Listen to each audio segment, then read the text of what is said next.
پشت ضربه خطا قرار گرفتن.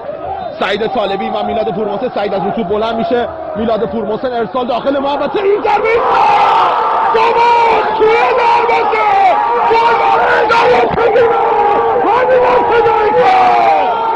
چه میکنه این میلاد پورمحسن کرد دواخل نام فوتبال گیلان. یک مرسب داشت و پیش میندازه زیر 1 دقیقه در هوای طوفانی. بازی هم طوفانی شروع شد. رحم کن نماش به این لیگ برتر. پاس جلو علی آل کثیر. خود علی آل کثیر میخواد ساموئل سافور جا بذاره. ساموئل سافور جا گذاشته. علی آل کثیر پاس داخل محوطه. تابید طلایی دوماس گل.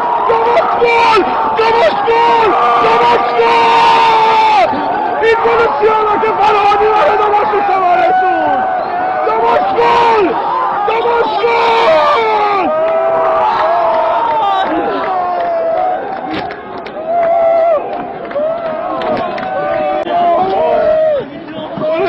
دوماس گیلان 75مین دقیقه.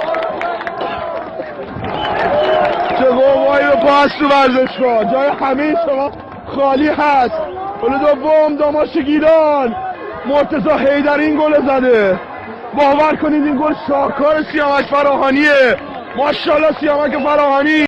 سایپا اوراق‌تر از هر بار حالا تو دریای کاسپین توسط طوفانی ترین ابر استان گیلان غرق میشه.